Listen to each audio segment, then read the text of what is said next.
Hey folks, David here with Tomb Runner's Designer Diary 13. This one will actually probably go up out of order. I already recorded 2 others that I have not uploaded yet. The first I did was on the schools of magic in Tomb Runners, the magic system, the different flavors of the schools of magic, the different spells they can cast, as well as a look at some of the games that inspired that type of magic system, and the goal of the magic system, and some of the way I balance it within the mechanics of the game, since spellcasting is such a powerful tool, creative and mechanically. The balancing system there with the stress, resource, and everything. The other video was about player skill and expression in Tomb Runners and where that comes into play for the 2 types of players that I see playing this game. The one style of players that are more improv, more at the table, thinking of cool things narratively their character could do, and the other style of players that are more mechanical minded, where they want to build an effective character and then put it into action when there's a combat scene. And the goal of this game is to support both and have the 2 meet in the middle with mechanics that inform narrative and narrative supported by mechanics. So if you've ever had a character, or if you've ever been in a game and a player says, "Can my character do X? Can my character do this cool thing I have in mind?" The goal of Tomb Runners is for players to know their character can do that cool thing and to have the mechanics just support them to see how it turns out. That's really the design goal of the mechanics of Tomb Runners, is to get people in that frame of mind of thinking, what's the cool thing I want to do with my character? And they don't have to ask, can my character do it? They don't have to ask the GM that, as long as it makes sense in the scene, of course. But they just skip straight to saying, okay, my character is going to attempt this cool thing. So that's the other video I did, and it's all about player mechanics, player skill through mechanics, and player skill through narrative play, and how the 2 meet in Tomb Runners and everything. So that's a preview of the 2 videos that'll come following this one. But the thing I wanted to put up first, the reason I'm doing this video now and going to upload it first, is I've just uploaded an update to the playtest PDF. So if you've got that link from me, that same link will work again. Just go back to it and you'll get the most current edition. You'll know it's the current edition because the previous links were all single page files, and the current one is a spread layout, because I assume most people viewing this are viewing it on a screen. And if you have it on, your laptop or an iPad or something, the spread layout works a little better for PDF files. If you're on a phone, you can still, if you're viewing it on a vertical screen, if you just double tap, it'll still zoom to the single page view. So go download the new update, because this is the biggest update to the game I've made since getting the first proof booklet printed. And that's what I want to talk about today, are the changes to the system. The main change I made to the system, the gameplay it's all the same. Don't worry about that. But I did change the most important resource mechanic in the game behind stress, because stress actually informs most of the stuff players are going to be doing. They're going to be thinking about their stress mechanic. But I redid the healing mechanic, the HP resource. So I didn't change. You still have the same amount of hit points. You still take damage the same way. The harm system's all the same. I changed the way healing works significantly. So traditionally, the old version was all sources of healing healed for 1d6 per tier, just like harm. So a tier 3 weapon did 3d6 harm. A tier 3 healing spell did 3d6 healing. And then you would heal HP or SP, or a mix of the 2 based on how you wanted to disperse that. I changed that so that now there's no way to heal stress in adventuring. Stress only heals during downtime, and it heals fully in downtime. You automatically recharge all of your stress. The goal of that, one, is there were a couple of combos of character builds that enabled you to basically bypass HP as a concern. Because of the way you could heal stress, it created a feedback loop of healing. If you had 2 characters or 2 players that really wanted to game the system, where they could just basically funnel resources back to one another in a way that completely negated the danger of taking harm outside of being one shot. And that's the kind of thing I definitely don't want to encourage. I really like being able to power game the system and make creative builds, but I don't want you to be able to break it so easily. And this particular combo could be done at level 1 with a level 1 character. So I knew I had to fix that. But more importantly than fixing a broken combo that most likely wouldn't be shown at most tables, this makes stress a much more important resource to manage in the adventure. And the adventure style for Tomb Runners, I want to stress, is more often about 1 or 2 major encounters, if you want to use 5e terms, instead of a long, slow dungeon crawl that you're slowly draining resources. I want Tomb Runners, and the reason it's called Runners is you're getting in and out quickly because the danger level is high.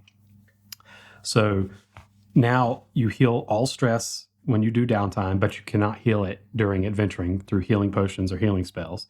Instead, all healing goes to HP. But to keep the game still very high danger levels and keep the tension high, now healing is a flat amount based on tier. It no longer heals 1d6 per tier, it just heals equal to tier. So a tier 1 health potion just heals 1 HP. That has the added effect, and to me a bonus, of making harm and armor and all of those systems way more important to players than they were previously. Because previously, once you understood how the armor and the harm system interacted and stress with resist rolls and stuff, it was, even though you only had 7 HP and that's, 2 attacks could put you into a down state and have a death roll. Once you were familiar with the system, it was really easy. It was way too easy to be really survivable, even if you didn't build a tanky character. Even with no armor, glass cannon wizard build, it was pretty easy to avoid a lot of danger in low level play. Now, and even when you would go down, the healing potions and healing spells were a little too strong. But now, having healing be such a low amount based on compared to how much damage you take. For example, a tier 1 enemy is still going to do 1d6 harm. So on average, they're going to hit for 3 or 4, the 3.5 average for a 1d6 roll. So damage and resources, both stress and health, are spent quickly and recover slowly. HP can recover during adventuring very slowly and at high cost. Previously, 1 healing potion could heal you for 6 HP. Now you need 6 healing potions to heal that same amount. And that creates a good tension and a good stress on players' inventory space, which is another key component of having the high speed play where you're getting in and out quickly. You don't have much space. You can't just hoard a bunch of loot. You've got to really consider what you're carrying in and out of your adventures. And it also lets the GM sprinkle more healing potions in freely without worrying about making it too easy for the party. So now you can guarantee, you could seed in a couple of healing potions in the treasure after each encounter, because that's only going to heal, 2 or 3 HP total across the party. And they might have taken a lot more than that, depending on how the combat went. So that is a significant change in the resource economy of Tomb Runners. So stress hasn't changed how it's spent, only with how it's recovered. But it also, the original goal, the original system of having to choose between healing stress or HP with any healing, especially during downtime, was a compelling tension for players. But it was kind of a feast or famine sometimes. If you rolled high, you could heal both and not worry about it. And if you rolled low, it felt a little too punishing on the stress end, because you would obviously need to heal up your HP or be in extreme danger of being downed. But then you are going into the next adventure with almost no stress. And that's not fun, because stress is the fun mechanic. HP is the necessary mechanic, and stress is the fun mechanic that enables a lot of the play for characters, a lot of their feats, the resist rolls, pushing, that kind of thing, assisting one another. All of that is from the stress resource. So now you always, when you start an adventure after downtime, you always have your stress resource available to spend, and then you have, X amount of healing. To make up a little bit for that on the healing side, downtime healing still does heal 1d6 plus current level.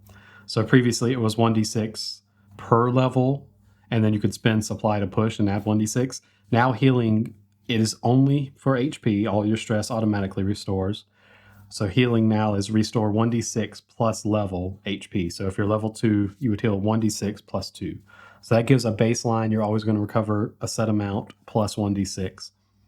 At high levels, that keeps a pretty good threshold on things, because you're going to have higher tier healing sources outside of downtime, like potions and healing spells. Tier 6 healing spell is going to heal for 6 flat. So having healing still limited somewhat in downtime is important there. You're never going to feel like you're guaranteed to fully heal up in downtime for anything other than stress. And that's important because harm needs to have longer term consequences for your characters to never feel safe. If you ever know that you could go back to town and just do downtime and heal up both fully stress and HP, then it would be too easy to fall in the trap that a lot of players and parties do in 5e, where they are just always, oh, we'll do a short rest, we get all their stuff back. That kind of play doesn't really work with this game, because if you are just fleeing the dungeon all the time, you're not going to progress at all, especially with the roguelike mode, which is kind of the core mode, where it's all about get in, get treasure, level up, get in over your head and maybe lose a character, but you just roll up another one and give them the supply you stashed, the items you stashed, and keep rolling from there. So as a consequence of this change, so that is the health potions all changed, the healing spells all changed. And they all follow the same rule. It's just one healing point per level of the spell or the tier of the item. But also some of the feats had some major changes. So things like Lay on Hands now is just a restore all HP to an ally you touch, recharges with downtime. So that's an incredibly powerful spell or effect, but you can only use it once per adventure. Then you have things like Bless, which grant +1 to your healing items and spells when you use them on an ally. So if you want to play a support healer, then the Bless would almost be mandatory as a feat choice. And if you are choosing to play like a cleric or a healer type, then that's going to take up all of your level 1 feats. If you want to take the holy spellcasting feat, that's 2 feat points because it's a spellcasting feat. Only spellcasting costs 2 feats. Everything else is 1 feat, but any of the spellcasting schools are 2. And I touch on this in the magic system video, to balance out the amount of creative and mechanical power that having access to spells grants you. So spellcasting costs 2 points, and if you want to take holy so you can heal, that's 2 of your 3 feats at level 1, and then you take blessing as your third, so you've got no more feats, but you're going to be a very potent support and healer type.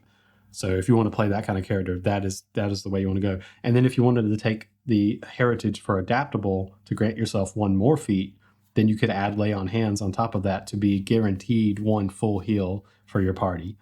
So that would be a really strong character for that one specific niche, which is cool. You could definitely do that. You can do the same with other archetypes, where if you wanted to be a barbarian that can guarantee like maximum damage with their 2-handed axe, you could build a character that's doing 3d6 guaranteed, or up to 4d6 harm with the way some of the feats combine at level 1, if you really wanted to go all in on that one concept.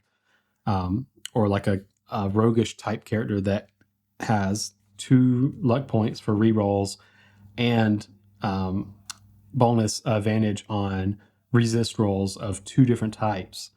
You could guarantee that character is going to be really, really evasive based character that's going to be hard to pin down and do harm or consequences to, because they're going to have a lot of mechanical bonuses to resist those consequences. So you can go all in on these specific niche type plays, or you can make them a little more well-rounded characters. For like a healer, you could start with Lay on Hands, and then some of the more defensive feats for like sword and shield and armor play, and just leave out the spellcasting feat and take that later, and then you've got the one guaranteed heal, but you don't have the +1 to all of your other heals for items or spells because you don't have spellcasting. You just have items, but you didn't take bless as your other feat, so you don't have that +1 to healing sources. So there's a lot of freedom within the system, and the changes to healing will only increase that decision space, because now healing is a even stricter resource. Before it was still strict, especially because downtime didn't restore all stress points. But now it's more strict in play and pushes the character's limits and encourages smarter play, while also guaranteeing they get to have more fun because downtime restores all their stress, and stress is what powers spells and feats and everything, as well as mechanical things like pushing, resisting, assisting. The druid-inspired feat for healing in the wild now grants your entire party a free push on heal. So instead of spending one supply to push their heal action during downtime, now they get to do that for free. So they'll heal 2d6 plus level if your party spends downtime in the wild, which would mean they're not going to have access to selling all their treasure or things, the other city-based or town-based downtime activities, like the bardic one for entertainer, where they can work and gain reputation and supply. You can't do that if you're spending your time in the wilderness and there's no one to entertain. So there's for the druid feat there's a really nice trade-off of if your party's really down on health and really needs to guarantee a big healing phase during downtime, they can spend it in the wilderness and get that free push. And then just to touch up a couple of other things that are new in the book that are not related to that change. In the running the game GM section, you'll see I have a couple new pages here. One is on the roguelike play mode. This is text explaining that style of play and some of the goals for it and some of the GM's advice there, with things like designing your tombs around one or two major encounters instead of long dungeon crawls. Think about encounters as multi-phase boss fights with dynamic environments and events.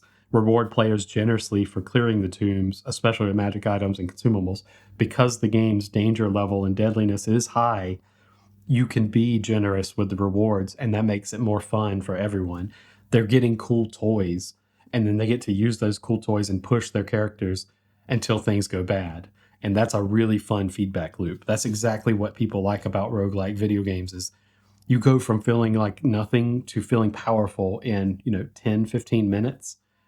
And then you come up against something that's way more powerful. And then you start that cycle again, using some of what you have earned there to add to your future runs. That's a really compelling gameplay loop. And that's what the roguelike play is all about. Another page in here that's new is some advice on turn order as well as healing. The healing part obviously is crucial to the new changes, and I explain a lot of that.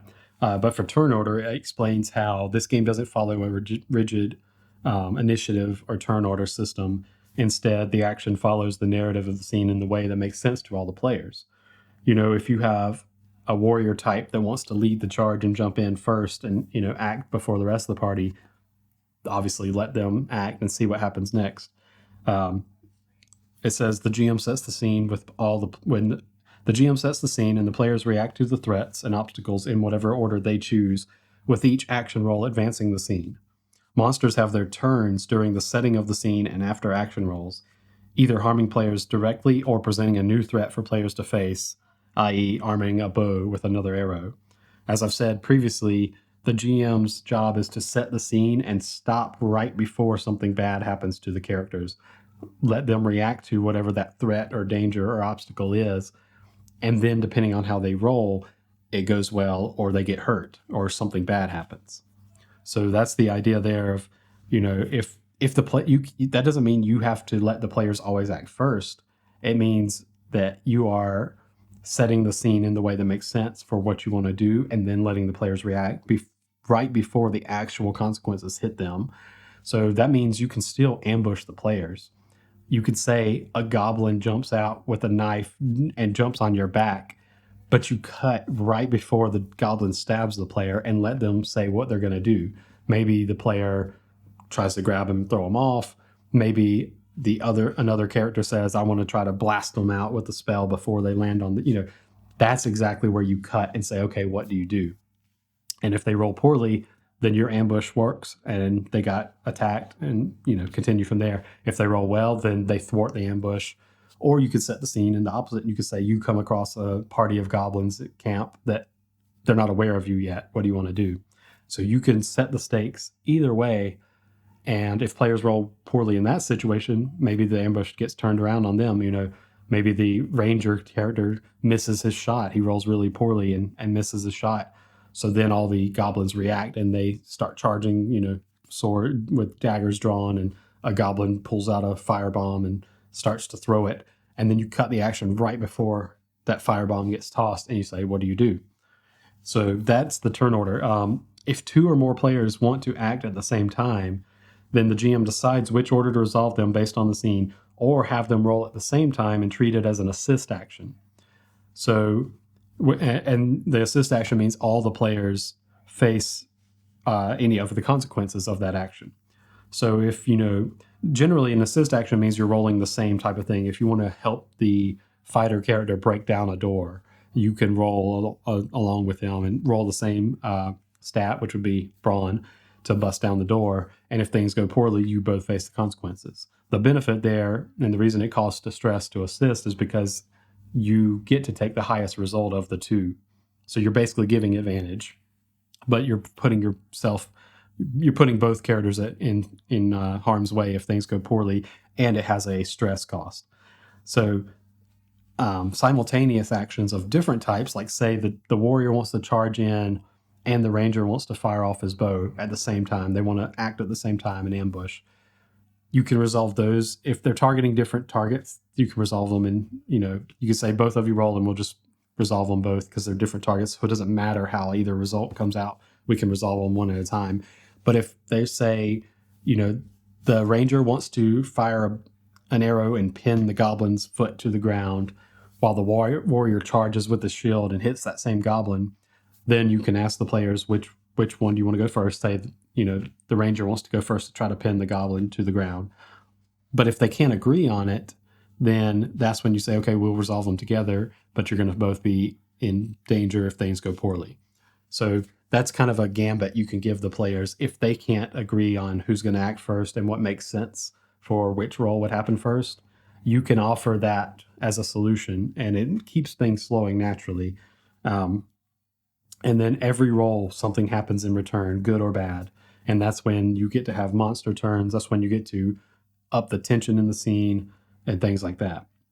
And then the healing section is a note about the healing economy in Tomb Runners. It says the healing capabilities in Tomb Runners are intentionally harsh and limited to make adventures dangerous. Players should use their resources to avoid harm when possible, as the only reliable source of restoring HP is downtime healing. Because of the limited power of healing spells and items, you can seed treasure with more healing potions than you might think. Characters' limited inventory will ensure they can't hoard these healing items, and characters' limited stress pool will ensure that they have to flee tombs when things get too dire. Resources are spent fast and recover slowly, which makes the world feel dangerous and mistakes have weight. So that's really the intent behind the healing change, keeping the world feel dangerous, especially when your resources are low. As long as you've got a full pool of stress, you feel like you can do a little more. You can really get in the thick of things, and you're not as scared because you can always resist and things like that, or use some of your feats or cast a spell if things go really badly. But when your stress gets low, then all of a sudden that health pool looks a lot more fragile, we'll say. That's a good way to put it.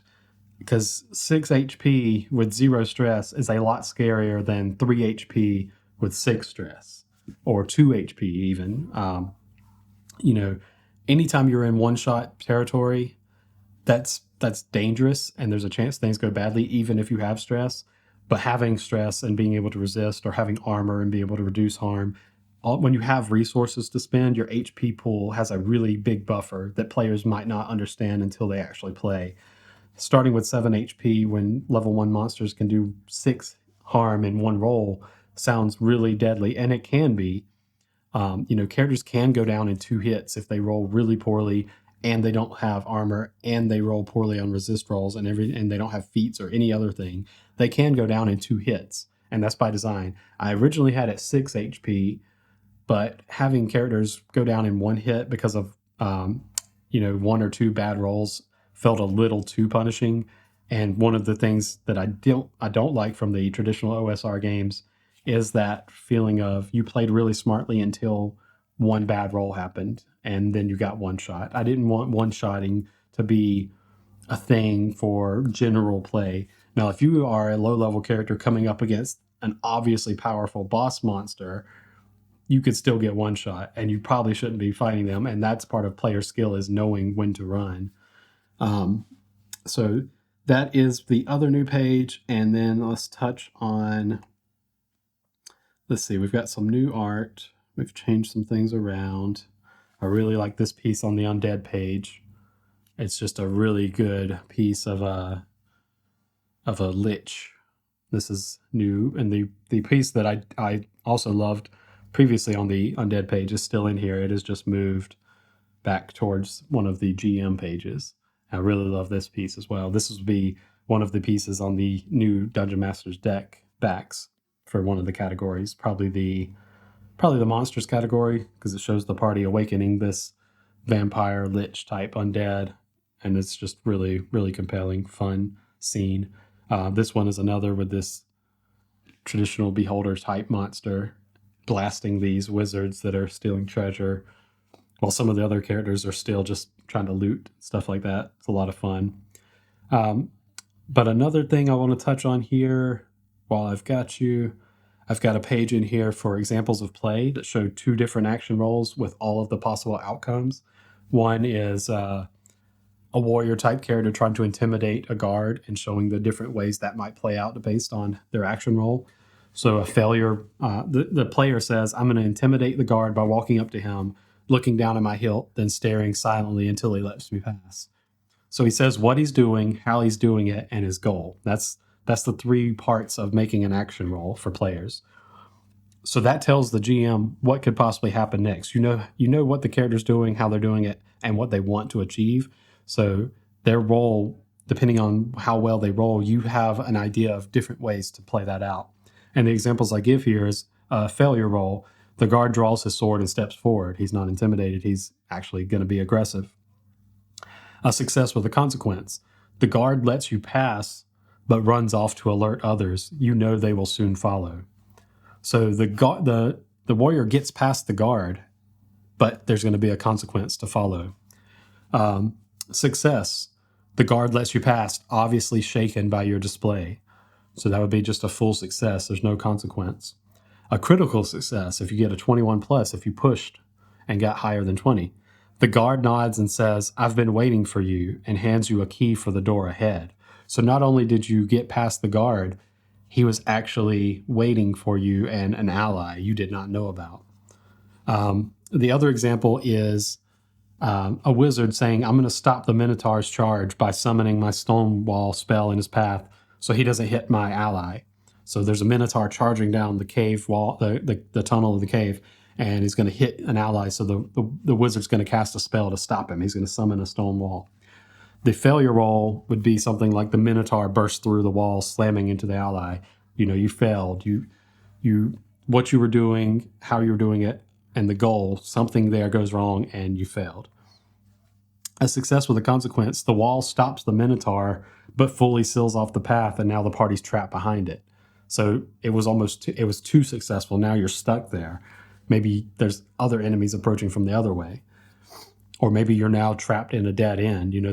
And you're going to have to eventually deal with that Minotaur. Success with a consequence. Success, the stone wall stops the Minotaur and the ally is able to safely step back. And then critical success could be the stone wall grows out of the ground just as the Minotaur steps over it. So he gets caught. His feet gets stuck in the earth and the rock that is now formed. So he's stuck there. He's completely rooted in place. So now he's vulnerable. You stopped him and something better happened. So that's a couple of examples of play. I know it's not a normal traditional example of play where you write out a scene where the characters are talking and everything like that, but I think this achieves the same thing while putting the action role into play and showing exactly what an action role looks like from both player side, with them stating what they're doing, how they're doing it, and what their goal is, as well as the GM side by showing how you turn that stated action into the different levels of success or consequence. And I'll probably write up a couple more pages of these. They do take up, I can only fit 2 on a page, but I think even having maybe 2 more, maybe 1 more page, maybe a full spread of 4 different action role examples would probably be really good. And that would be in addition to the original 2 that are on the core rules page for action roll and resist roll. And then lastly, there's one more thing after this one. I have a page here for solo and GM-less play. So solo and co-op play without a GM. Basically, it says make liberal use of the generator tables to randomly, generate procedurally the tombs, the monsters, their treasure, and everything like that. But the key thing for solo and GM-less play is consider the consequences before you make your action roll. State what your character wants to do, and then pre-plan what the consequences would be for each of the tiers of success or failure. And then you have a natural narrative that follows the roll. So you can think about, if you're attacking a character or, you're casting a spell, how could this go wrong? And how could I succeed, but with a cost? What might this cost me if things go poorly? Maybe my weapon gets damaged. Maybe I get hit in return. Whatever makes sense there. And combine that with the consequences tables for if you don't want to have it codified, you can say, okay, if things go wrong, I'll roll on this table. If things go really wrong, I'll roll on this table, and maybe it's a different kind of twist. So there's that kind of that supported solo play. And then for GM-less play, where you're playing cooperatively with sharing the GM responsibilities, you will just take turns. When one character is acting, then the other player will state the possible consequences and have that discussion and say, okay, you want to do this, maybe this is how things go poorly. Maybe this would be the consequence if you roll bad. So you have that shared responsibility to create an interesting story from the mechanics and from the rolls. And again, you can use the generator tables to randomize that as much or as little as you need. If there's a natural consequence for something, then you don't have to consult it. But if you're not sure how it should play out, or if you don't know how to be fair towards the other player in a specific circumstance, that's when you'll roll on the GM generator tables. Let's see. And then roll on the treasure tables when you are generating the monster. Go ahead and seed them with items, because then that will give them weapons or items to use against you, other than just like a traditional plain monster without things. Go ahead and give them items, and that gives you more ways to use the monster against your fellow players or yourself if you're playing solo, and kind of feeds into consequences. Or that gives you more things to do after the combat ends or after the encounter ends. Of now you've got more toys to play with, and you could also use it as an idea of how to turn the tides and how to use the items against the monsters and stuff like that. And then lastly, there's the Oracle die, which was previously earlier in the book, but I've moved it here to the solo and GM-less play section because the GM won't really need this as much in normal play, but it's very, very helpful for solo play. And it's just a simple yes and type table where you would roll, if you need to randomize something not related to a player's action roll, then say 2 NPCs fighting or talking, or there's something happening between NPCs and you're not sure how that should play out. Then you roll a 1d4 and the table's results are no and, where it's a negative outcome, and worse, it's like a double bad. No but, which would be a failure but with a positive twist. Yes but, which is success with a consequence, much like the regular action roll. And yes and, where it's success and a positive twist stacked. It's a double bonus. So the example is there's a thief fleeing with a sack of some treasure. A no and would be the thief got away and stole more than you knew about. The no but would be the thief got away, but he dropped the sack of loot. Yes, but would be the thief was caught, but he was able to stash the loot somewhere, so the loot is still missing. And then yes, and would be the thief was caught and the loot was recovered. So that's a very simple. Every action should have two axes of things that could be good or bad, so that you can stack that no, yes, and but accordingly. So that's the solo GMless play. And then lastly, I just want to touch on this page. This is Hack This Game. So this invites you to take any parts of Tomb Runners you like and make it your own, change what you like or change what you don't like, add new things to it, play around with it. The core of the system, as I call it, the narrative D20 system, is well, here it says pages 4 to 7. That's not quite accurate with the current PDF, but it will be somewhere around there. It's the core rules page through downtime rules. It's that section of the book. That's the core narrative D20 system. But the only part of that is absolutely vital if you want to hack this game and still have it feel like Tomb Runners is that original core rule, the scaling success D20 non-binary outcomes. You could play with the difficulty levels. You can add like critical failure. You could take away critical success. But as long as you keep that scaling success feel with the ranges for a D20 roll, it's going to still have the Tomb Runners feel. And so I give a little bit of guidance about, you can drop the feats, you can drop the stress, you can drop the rest of the character creation, you can drop harm and healing and everything else. And you could just play with just that D20 core rule, much in the same way that World of Dungeons dropped everything else from Powered by the Apocalypse, all the playbooks and all the moves and everything else that PBTA is usually associated with, and reduced it down to its core 2d6 non-binary mechanic. You could do the same with Tomb Runners. And if you keep that same core mechanic, you can hack it and make a game that'll still feel like a Tomb Runners hack. And that was exactly what inspired this game, taking the core mechanic of a non-binary system like Powered by the Apocalypse, but merging it with the feel of rolling a D20 and putting that into that space of OSR, traditional fantasy dungeon crawling. And then, of course, giving it its own flavor and twist with the whole roguelike, tomb running, fast-paced play. I also have a note at the bottom. I reiterate some of the games that inspired it and say thank you to some of those game designers. And I just mentioned, all I ask is if anything in Tomb Runners inspires you, just reference this game, reference the narrative D20 system, the same way that I reference World of Dungeons, Blades in the Dark, Monster of the Week, Iron Sworn, Shadow Dark, Star Wars Genesis, Star Wars D6, with inspiring this game in different ways. And then lastly, the next page is the Creative Commons licensing.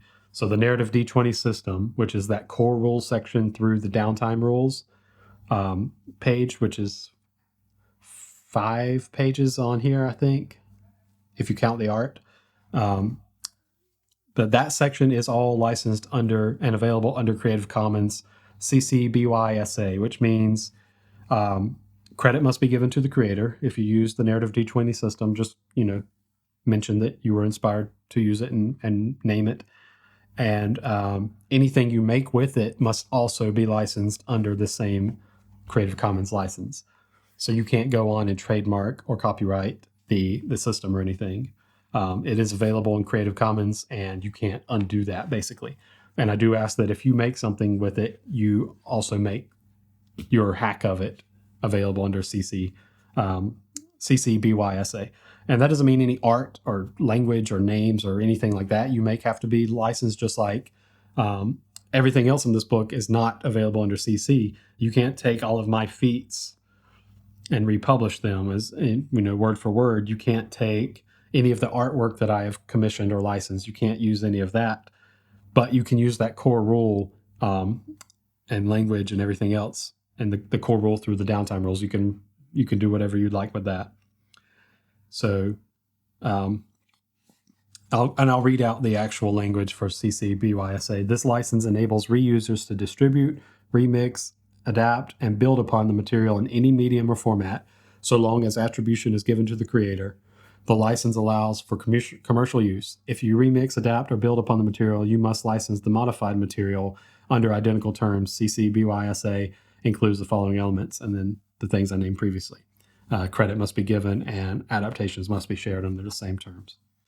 And I think that's the healthiest, most fair, and most common license I've seen for especially indie games. More commercial games, larger publishers use more things like the SRDs and the OGL and other specific language for their systems. But Creative Commons is a universal international system that is just simple. Everybody knows how it works and understands it. So. And it also means that I'm not trying to pretend that I came up with all of this wholly on my own. I take heavily from these other games that inspired me. I'm the latest in a lineage of all the games I've played before me and all the designers that have come before me that taught me how to play role-playing games and taught me mechanics and everything else. And I want to continue that same lineage and allow this to be open and free to folks. That means you can publish the full core rules. You can just copy and paste them anywhere. They're not licensed. They're not copyright and protected language.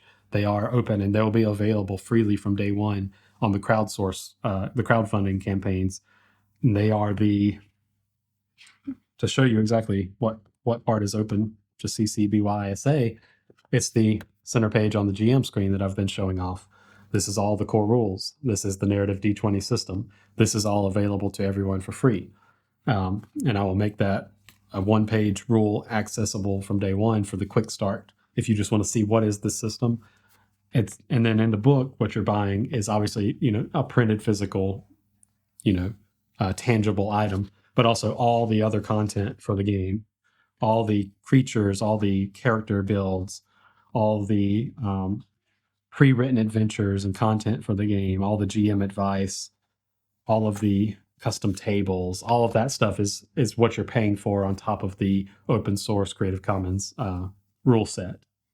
So I think that's a really healthy, community forward, community positive system, and that's why I wanted to use this.